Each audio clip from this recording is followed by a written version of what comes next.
Sir आपका बहुत बहुत स्वागत है हमारे शो पे। धन्यवाद। सारी दुनिया आपको, आपके जितने भी फॉलोअर हैं सब आपको खान सर बुलाते हैं। अब तो आप बता दीजिए आपका पूरा नाम क्या है खान सर? एक्चुअली क्या है कि एक शिक्षक के लिए खुद के नाम से ज्यादा मायने रखता है कि उसके द्वारा पढ़ाए गए लड़के देश का नाम रोशन करें यहाँ पर। तो वो लक्ष्य मेरे लिए ज्यादा इंपॉर्टेंट है, हमको अपने से नहीं ज्यादा मतलब नहीं। वाह। मैं खान सर के बारे में बता दूं कि इनका यूट्यूब पे जो एजुकेशनल चैनल है उसके 17 मिलियन मतलब 1,70,00,000 फॉलोअर्स ज्यादा हैं। है। अब 19 हो गए। 19 हो गए? बाप रे, क्या बात है, वाह। तो लॉकडाउन से पहले सर 30,000 थे। हाँ। एकदम लॉकडाउन के बाद जितनी आपकी सब्सक्रिप्शन बढ़ी है उतनी तो ओटीटी प्लेटफॉर्म्स की नहीं बढ़ी जितनी आपकी बढ़ गई। ये नेक काम की शुरुआत कैसे हुई थी खान सर? लॉकडाउन से पहले हम लोग ना ऐसे फिजिकली क्लास में ज्यादा पढ़ाते थे। अच्छा जी। क्लास में भी बहुत भीड़ रहती थी, लड़के पढ़ नहीं पाते थे। मजबूरी हो गई लॉकडाउन के बाद यूट्यूब पर पढ़ाना, क्योंकि दूसरा कोई ऑप्शन ही नहीं था। और हमको भी नहीं समझ में आया कि लोगों ने क्यों इतना ज्यादा सब्सक्राइब करते गए, क्योंकि हम तो वैसे ही पढ़ा रहे थे जैसे पहले पढ़ाते थे वहां पे। तो बस ये रहता है कि लड़कों को पढ़ाई से रिलेटेड उसको डाउट ना रह जाए कोई भी, क्योंकि जब हम लोग पढ़ते थे ना तो सबसे पीछे आते थे, हम लोग क्लास के पीछे बैठते थे। हम लोग मान लिए थे कि ये लोग बहुत अच्छे पढ़ने में, हम लोग का तो कुछ नहीं हो सकता है यहाँ पे। और घर वालों को भी लगता था तो जीव ले ला, कैसे भी काम चल जाएगा। बाद में हम लोग को पता चला ना कि टीचर की गड़बड़ी थी, हमारे ऊपर ब्लेम लगा दिया। सर आइए, बहुत बहुत स्वागत है आपका। वाकई एक्चुअली अगर पढ़ाने का तरीका इतना सरल हो, आसान हो, जैसे ना सर मुझे बचपन में ना मुझे हिस्ट्री का पढ़ने का बड़ा मजा आता था। बड़ा होके पता चला कि मेरा हिस्ट्री में तो था इंटरेस्ट, पर मुझे कहानियां पढ़ना अच्छा लगता था। आज मुझे थोड़ा लिखने का भी शौक है, एक आध कुछ शायद फ्यूचर में चल के आप वो भी कुछ ऐसा देखें। तो मतलब मुझे शौक है लिखने का। अब जाके समझ में आया कि वो क्यों अच्छा लगता था, उसमें कहानी होती थी। तो ये नहीं हमें पढ़ाया, हमें रट्टा मरवाते थे। तो ये जो आपका ये जो तरीका है ये बहुत ही बढ़िया है। काश हमारे समय में भी ऐसा होता, यूट्यूब पे अच्छे अच्छे शिक्षक होते। हालांकि हमारे टीचर भी बहुत अच्छे थे। लेकिन इतने डिटेल में खान सर, मैंने आपके वीडियोस देखे हैं, मतलब जिस सब्जेक्ट को आप जानते भी ना हो और अगर लेक्चर देखें और सुने तो उसमें इतनी रुचि पैदा हो जाती है। बिकॉज हम सब टीचर्स के द्वारा ही पढ़ाए गए हैं और हमारे अच्छे टीचर्स भी रहे हैं, लेकिन जरूर आप में एक बहुत ही खास बात है कि आप हर सब्जेक्ट को बहुत इंटरेस्टिंग बना देते हैं। अर्चना जी, इसमें क्या है ना, टैलेंट जो है ये टीचर्स को विजुअल ट्रेनिंग कैसे देनी है, जो बताया अभी कपिल जी ने। कहानी, मैं एक छोटा प्रश्न पूछता हूँ। असैसिनेशन की स्पेलिंग किसको मालूम है यार? लोग बिलीव नहीं करेंगे लेकिन मुझे मालूम है। असैसिनेशन की स्पेलिंग होती है भाई एस माने गधा, गधे के ऊपर एक और गधा, एक और एस, उसके ऊपर आई मतलब मैं पूरा, और मेरे ऊपर पूरा देश, नेशन। S I nation. तो ASSASSI, मैं ये जितना विजुअल कर दें पढ़ाने को, जितना आसान कर दें। वो याद नहीं होता था रेडियो किसने बनाया, बोला रेडियो चल नहीं रहा, इसको मार थप्पड़ मार, कोनी मार, कोनी मार, कोनी मार, कोनी ने बनाया। याद हो गया, मार कोनी ने बनाया। जितना विजुअल कर दो। जैसे आपने कहा कि कैसे किसी चीज को इतना अच्छा समझा देते हैं, वो आधे घंटे के क्लास के लिए पीछे 1 हफ्ते का मेहनत होता है। मैं ये भी पूछने वाली थी कि कितनी मेहनत लगती है आपको। वो डिपेंड करता है कि हम कब तक सेटिस्फाई नहीं हो जाते। अच्छा। कभी कभी तो कोई चीजें 2-2 महीने से अटकी हुई है, जब तक हम नहीं सेटिस्फाई होते, नहीं इसको ऐसे नहीं, अब लड़के समझे तब तक नहीं बताते उसे। कहते हैं ना, दुनिया ने मेरी बुलंदियां देखी, किसी ने पाँव के छाले नहीं देखे। क्या है ना कि हम लोग अपने स्टूडेंट लाइफ में इतना पीछे थे ना, कभी कभी अपने आप को से डर लगने लगता था, यार हम कहाँ आ गए, हमारा कुछ हो सकता है कि नहीं हो सकता है यहाँ पे। तो लेकिन ना कुछ सीखने का बड़ा शौक था। तो जैसे एक फिल्म बनाने से पहले डायरेक्टर कितने महीने की प्रैक्टिस करता है, 2 साल की मेहनत के बाद एक 3 घंटे की फिल्म बनाना पड़ता है। उस तरह से थोड़ा काफी मेहनत करना पड़ता है पीछे से, तब जाके समझ में आता है। और धीरे धीरे एक्सपीरियंस होने से थोड़ा समझ में आ जाता है कि क्या, कहाँ पे कौन सा चीज डाउट आएगा वहाँ पे। और आपसे पढ़ाई करने का ये भी फायदा है कि ये पीट नहीं सकते ना यूट्यूब चैनल से, अंदर से निकल के थप्पड़ भी नहीं मार सकते। हमें तो पीटा इतना है ना, हम तो मतलब टीचर से सवाल नहीं पूछ सकते थे। अभी बचपन में पूछ भी लिया ना कि सर सूरज कितना दूर है, तुझे जाना है उधर है। मतलब ये नहीं कि बच्चे के साथ दोस्ती करो, उसके साथ। आजकल माहौल बहुत बदल गया है। अब तो बच्चों की पिटाई भी नहीं होती, हमारे टाइम बड़ी पिटाई होती थी। हम भी कहते हैं, हमसे भी लड़के नहीं पूछते हैं, क्योंकि उन्हें पूछने की नौबत ही नहीं आती है। क्लियर हो जाता है ऐसे ही। वाह, क्या बात है। मैंने देखा है सर आपके फॉलोअर्स में रवीना टंडन भी है एक। तो जब आप आए, कितनी मुस्कुराहट आई खान साहब आपके। तो जब कभी आप कोई नया वीडियो डालते हैं तो आप उनको पर्सनली मैसेज करते हैं कि किसी अरे, चीज पे अरे। डाउट हो तो कॉल मी एनी टाइम, ऐसा करते हैं आप? अच्छा, विवेक सर के बारे में हमने सुना है कि किसी को बिजनेस रिलेटेड प्रॉब्लम हो तो ये 5 सेकंड के अंदर जवाब दे देते हैं। जब भाभी जी आपको तैयार होने के बाद पूछती मैं कैसी लग रही हूँ, 5 सेकंड में जवाब दे पाते हैं आप? देखिए, इसमें तो सभी लोग पीड़ित हैं और हर जगह, हर घर में ये जरूर सुना होगा सबने कि बच्चों के चक्कर में तुम्हारे साथ रह रही है, वरना तुमको तो कब का छोड़ के चली गई होती। ये बड़ी कॉमन बात है। So right. So right. Parmeet sir बोलते हैं आपको ऐसा? आप तो कभी नहीं बोलती होंगी। इनका उल्टा है, इनका एटीट्यूड पति वाला है वैसे, तो इसलिए। क्या प्रॉब्लम है? नहीं, कोई औरतों को problem। मतलब मर्दों से कम बिल्कुल मत समझो। नहीं ठीक है, पर ऐसे मुक्के वगैरह नहीं मारने चाहिए आपको। सर आपने अभी तक शादी नहीं की ना खान सर? नहीं। इतने पॉपुलर हो गए आप, आपका सेंस ऑफ ह्यूमर इतना अच्छा है, तो बड़े सारे प्रपोजल तो आते होंगे आपको। अभी तो इधर कुछ नहीं है ऐसा। खान सर पर्सनल सवालों का जवाब कम देते हैं। अच्छा, वैसे हम शादीशुदा लोगों को देखने के बाद हमको थोड़ा सा और अच्छा कई बार ना इंसान ज्यादा मोटिवेशनल स्पीकर्स को सुन लेना तब भी कंफ्यूज हो जाता है। कोई कहता है बड़े सपने देखो, गाड़ी लो, बैंक बैलेंस बनाओ। कोई कहता है कि इच्छाएं नहीं रखनी चाहिए, ये दुखों का कारण है। हम किसकी सुने गुरुजी? सुने सबकी, करे खुद की। जो दिल से निकले। दिल से निकले। क्योंकि जो सुनते हैं हम कई बार सुनते हैं और उसको खुद की प्रोसेसिंग करते ही नहीं है, और जब दूसरों की बातें सुनकर बिना प्रोसेस करके फॉलो करने लगते हैं, उसी को तो हम अंधश्रद्धा कहते हैं। बिल्कुल। उसको प्रोसेस करें, अपने दिल से जो रेजोनेट होता है उसको सोचे और फिर करें। मम्मी सुना, मेरी मम्मी के आगे डॉक्टर फेल है। मम्मी की जो सहेली ऑन द स्पॉट इसके साथ बैठी है, और इनको अगर कोई प्रॉब्लम है, फॉर एग्जाम्पल कोई शुगर की प्रॉब्लम है, तो उन्होंने जो बोल दिया वो अंतिम सत्य है। ले मैनू फलानी कहती है, ऐ खाड़ो तो ऐ हो जाता है। ये सवाल मैंने आपके लिए पूछा था mummy. I wanted to ask Khan sir कि आपका एक एपिसोड था ट्रेन के बारे में, कि ट्रेन में ऐसा क्यों होता है, शुरुआत में ऐसा हुआ था, ये यहाँ पर बोगी के लिए ये कनेक्शन, तो ये सोर्स क्या होते हैं आपके, कहाँ आपसे से सुन ढूंढ के लेंगी, लाते उसके हैं? बाद खुद का चैनल शुरू करेंगी।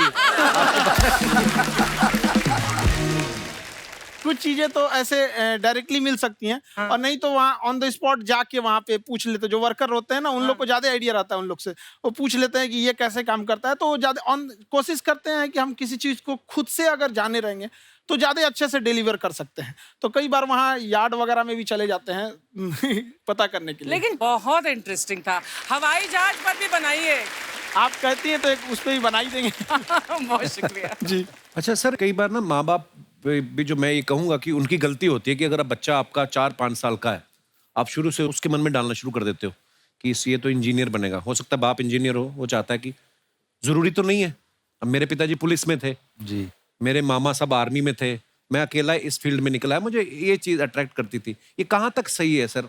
जी मेरे हिसाब से तो बच्चों पे कभी प्रेशर नहीं डालना चाहिए, लेकिन साथ ही साथ हमको ये भी देखना चाहिए कि जैसे एल्बर्ट आइंस्टाइन ने एक बहुत अच्छी बात बताई थी, अगर एक खरगोश हो, एक बंदर हो, एक हिरन हो, एक शेर हो और एक मछली हो, उन सब को आप एक कतार में खड़ा कर दीजिए और उन सब के लिए एक ही टेस्ट हो कि आप पेड़ पे सब लोग कैसे चढ़ पाए। बहुत खूब। ओके।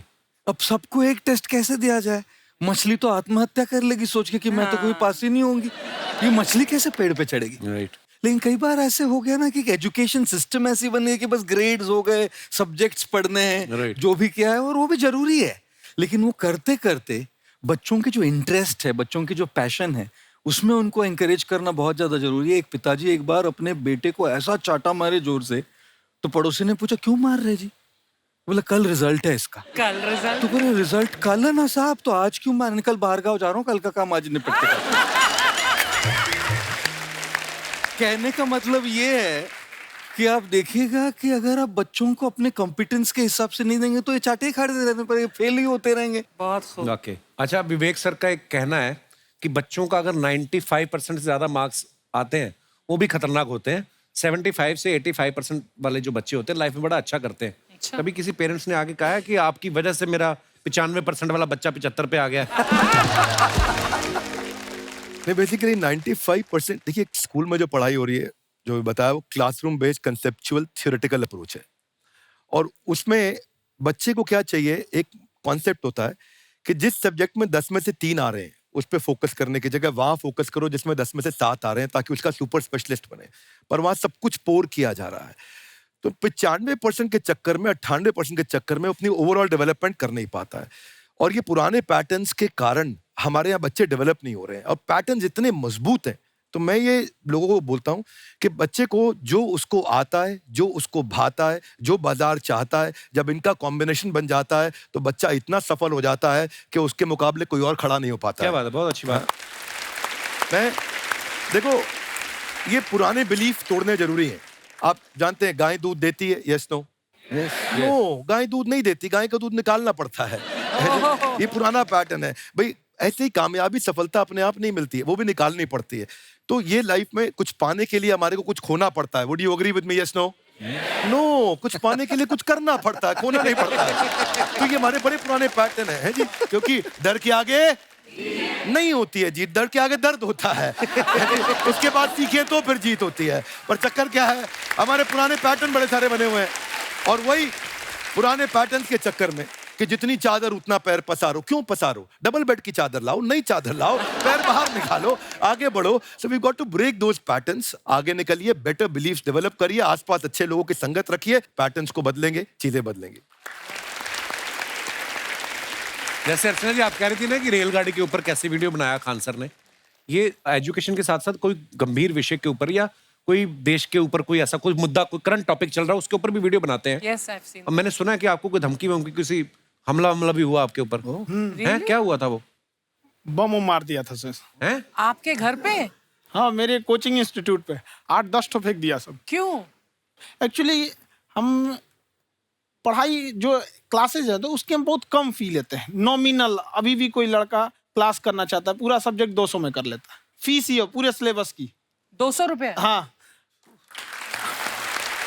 तो बाकियों को थोड़ा सा प्रॉब्लम आने लगा, और हमको समझाएं, हम क्या, हमको क्या दिक्कत है, क्योंकि बहुत सारे लड़के, जब हम लोग अपने स्टूडेंट लाइफ में थे, इंटरमीडिएट क्रॉस किए थे, तो हमारे साथ के कुछ लड़के पढ़ने के लिए चले गए थे दिल्ली, उनको यूपीएससी निकालने के लिए चले गए थे।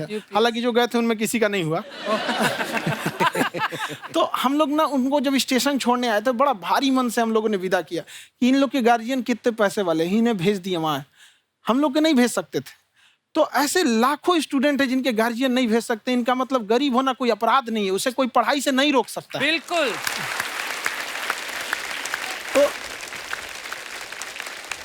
तो हमने ठान लिया था कि कभी अगर मौका मिलेगा तो उसको हम जरूर कम करेंगे। तो इस साल हमको मौका मिला, तो वो जो टफेस्ट एग्जाम है इंडिया का, यूपीएससी, उसकी 2.5 लाख की फीस को हम 7,500 में कर दिए। और सेम, बहुत बढ़िया, वेरी गुड। बहुत अच्छा। और इंडिया के सबसे बेस्ट टीचर के साथ जो भी हैं, वो अपने सब्जेक्ट में उससे बेस्ट इंडिया में कोई नहीं। और इतना के बावजूद, ऐसे हम लोग को लगता होगा 7,500 बहुत कम है, एक लड़की ने कहा कि सर शाम वाले बैच को ना मॉर्निंग में कर दीजिए। हम कहे बाबू, तो इतना सबके इंडिविजुअल से तो बैच ट्रांसफर नहीं, तो क्या प्रॉब्लम है? उसने कहा ना, शाम में हमको दूसरे के यहाँ बर्तन मांजने जाना होता है। तो हम लोग को लगता है कि जितना ये तकलीफ, इससे कई गुना ज्यादा है। और कई बार तो ऐसा लगता है कि वो भी ना ले। एक लड़का बेचारा नदी से बालू निकालता था और वो बालू को भरता था, फिर नाव बालू को किनारे लेके बेचती थी, और वो बालू भरता था, उससे मेरी फीस ले आया। हमारा हाथ कांप गया, हम कैसे फीस ले लेंगे यहाँ पर। बहुत बढ़िया। उसी दिन हमने ये प्रण लिया था कि भारत का कोई भी बच्चा, उसके सफलता में पैसा उसकी बाधा नहीं बनेगी, चाहे उसको जितना भी पढ़ना रहे यहाँ पर। क्या बात। बहुत खूब। और अर्चना जी, मैं इनके बारे में एक बात, खान सर आपके बारे में मैं एक बात कहना चाहता हूँ। इनका जो स्टार्टअप है ये बूटस्ट्रैप्ड है। अच्छा। मैं साधारण भाषा में बता देता हूँ, ये सेल्फ फंडेड है। इन्होंने अभी तक किसी और से पैसा नहीं लिया है, ये इन्वेस्टर के पैसे से नहीं, इन्होंने खुद इसको बिल्ड किया है। और बल्कि इतना स्ट्रॉन्ग स्टार्टअप है ये कि मैं कहूंगा कि अगर इन्वेस्टर्स को इन्वेस्ट करना हो तो मैं इंडोर्स करता हूँ ऐसे स्टार्टअप्स को। यही सब चीजों को देखते हुए कई लोगों ने धमकी भी दिया था वहां पर। अच्छा। और उसके बाद बम चला दिए, और 7-8 बम चला दिए, और कुछ ब्लास्ट हुआ। एक बेचारा नया लड़का आया था एडमिशन लेने के लिए, उसकी स्कूटी उड़ा दिया। वो आया था कहा कि सर हम तो पढ़ने आए थे, हमारा स्कूटी उड़ गया, हमारी ऑफिस उड़ा दिया सब। एक तो पास में आके गिरा और नहीं फटा वो।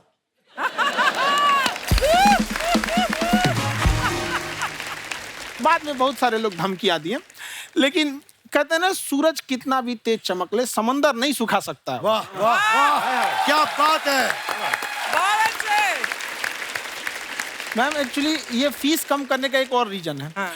2.5 लाख 3 लाख की जो फीस में सब लोग पढ़ाई अफोर्ड नहीं कर पाते हैं, इसलिए वो कुछ ही लोग अफोर्ड कर पाते हैं, तो उनका मेंटल लेवल तो बहुत ऊपर चला जाता है, लेकिन एक पूरे देश का मेंटल लेवल थोड़ा सा स्टेबल नहीं हो पाता।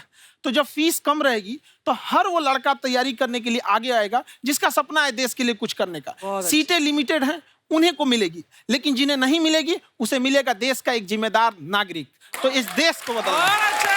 क्या बात है। हम लोग विश्व गुरु कहे जाते थे, क्यों? क्योंकि दुनिया से लोग हमारे यहाँ पढ़ने आए थे। चाइना से ह्वेनसांग आया, फायान आया, आज कोई नहीं आता है। हम लोग का उद्देश्य एक समय आएगा जो फिर आएंगे यहाँ पढ़ने के लिए। क्या बात है सर। पर आप देखो अर्चना जी, सबसे ज्यादा IPS IAS बिहार से निकलते हैं। आप Yes, देखो पढ़ाई लिखाई में पॉलिटिशियन बहुत बड़े बड़े निकले हैं, तो ऐसा नहीं है हर जगह ऑप्शन हर भी नहीं है प्रकार वहाँ के लोग पे, होते हैं। इंडस्ट्री नहीं है, खेती करेगा तो कोई खास वो नहीं रहे, ऑप्शन भी नहीं है। सही बात है। बिहार की मिट्टी में एक चीज है, जिद तो बहुत जबरदस्त है। कुछ भी नहीं रहेगा तो सब कुछ पाने का उसको जिद रहेगा, करके भी दिखा देगा वहाँ पे। कर देंगे। विवेक सर, आपके बारे में हमने सुना एक बार आप संन्यास लेने चले गए थे। कौन वापस लेके आया आपको? फिर कहाँ तक पहुंच गए थे आप? नहीं, मैं MBA की पढ़ाई के बाद मैं ये सोचा था कि अपना जीवन भगवान की सेवा में समर्पित कर दूं। अच्छा जी। बहुत साल मैं वृंदावन में रहा था और गुरुकुल में रहा था। अच्छा। और वहाँ सेवा करना, बहुत अच्छी शिक्षा मिली। मैं बोलता हूँ मेरी असली MBA वही थी, मोस्ट ब्यूटीफुल एसोसिएशन। वाह। और मैं वहाँ भगवत गीता पढ़ी, जहाँ मुझे गीता से लगाव हुआ। तो मेरे गुरुजी का आदेश था कि आप भगवत गीता को बिजनेस मैनेजमेंट के साथ जोड़ के देश दुनिया में बताओ। मेरे को लगा बड़ा मुश्किल काम है। मैंने बाद में देखा कि डॉक्टर स्टीफन कॉवी, जिनकी किताब है 7 habits of highly effective people, आप सबने पढ़ी होगी, उन्होंने बोला मैंने 7 हैबिट भगवत गीता से लिए। और हमारे देश के लोग ऐसे हैं जो मेरी किताब पढ़ते हैं, जो कि 3.5 मिलियन कॉपीज बिक चुकी हैं, और भारत में भगवत गीता नहीं पढ़ते। तो मुझे लगा कि मैं गीता विद मैनेजमेंट के ऊपर आकर के बातचीत करूं। मुझे लगा बहुत कठिन होगा, पर मेरे गुरुजी का आदेश था कि कठिनाई आपको तभी तक दिखेगी जब कठिनाई को देखोगे। तो एक छोटा उन्होंने मुझे बताया, पूछा कि इस कमरे में लाल रंग कितनी जगह है, देखो आप भी एक बार जरा देख के बताओ। कुछ 7-8 जगह लाल रंग दिख रहा है यहाँ पे आपको? 1 ये 2 वो लाल रंग टी शर्ट पे, 3 4 5 ये लाल हो गया, 6 उधर लाल हो गया, 7 एप्पल लाल, बिल्कुल ठीक 7। पर जब आप लाल रंग ढूंढ रहे थे तो क्या आपको हरा रंग दिख रहा था? Yes no? नहीं। जब आप लाल रंग ढूंढ रहे थे तो क्या आपको काला रंग दिख रहा था? Yes no? नहीं। नो। जिंदगी भी ऐसी है, जो ढूंढोगे वही मिलेगा, बाकी कुछ नहीं मिलेगा। तो उन्होंने कहा कि आप इसी सोल्यूशन पे फोकस करो और गीता के मैसेज को पहुंचाओ। तो मैं बिजनेस मैनेजमेंट के प्रोग्राम्स कॉर्पोरेट्स में करने शुरू किए, क्योंकि गीता पहला मोटिवेशनल सेमिनार जो पृथ्वी के इतिहास में कपिल जी हुआ, वो कृष्ण ने दिया था। पहले मोटिवेशनल स्पीकर इस पृथ्वी के इतिहास के कृष्ण थे, जिन्होंने अर्जुन को रणभूमि में मोटिवेट किया था। बड़ी पेशेंस कृष्ण ने अपने लीडरशिप क्वालिटी से दिखाई। वो मुझसे मुझे बड़ा इंस्पायर किया, वो चर्चा ने इंस्पायर किया, और डिस्कशन ने इंस्पायर किया। तो उस डिस्कशन को मैं आज भी लेके चलता हूँ अपने साथ। कहाँ सर, हमने सुना है आप 5 स्टार में रुके थे कल, और नीचे जाके वड़ा पाव खाने गए आप रेहड़ी पे।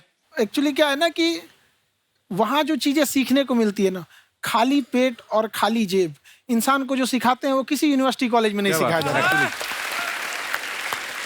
और गरीबी बड़ा बेशरम चीज होती है। तो कहते हैं कि मौत भी तू जल्दी आया कर गरीब के घर में। कफन का पैसा भी खर्च होता है दवाइयाँ खरीदते खरीदते। हाय हाय हाय, क्या बात है। और खान सर की खासियत ये है कि जिसको तो पढ़ना है, जिसको एजुकेशन चाहिए, वो तो इनका वीडियो देखते हैं। लेकिन वैसे भी कई लोग, जैसे अर्चना जी बात करी थी, कहती मैंने जब देखना शुरू किया तो मैंने बैक टू बैक इतने सारे वीडियोस देखे, क्योंकि आपका जो तरीका जो बोलने में, एक तो इनकी जो टोन है पढ़ाने में, और साथ साथ में जो ह्यूमर आता रहता है, तो उसकी वजह से और भी इंटरेस्टिंग हो जाते हैं आपके वीडियो। शुरुआत में हम लोग जब स्टूडेंट लाइफ में थे, या हम कई स्टूडेंट को भी देखते हैं, वो बेचारे जब थक जाते हैं तो आपका शो देखने लगते हैं। तो शुरू में हमको लगता था जब कि अरे ये हमारी पढ़ाई उसके लिए है, लेकिन पढ़ाई में थक जाता है, शो देख के नहीं थक जाता है। तो हमने सोचा दोनों को मिक्स कर देते हैं। तो हमने उसको और आज आपको पता नहीं हमने भी यही किया है। मिक्स करने। हमारे एजुकेशन सिस्टम में दो कमी है, हाँ। एक एजुकेशन की, दूसरा सिस्टम की।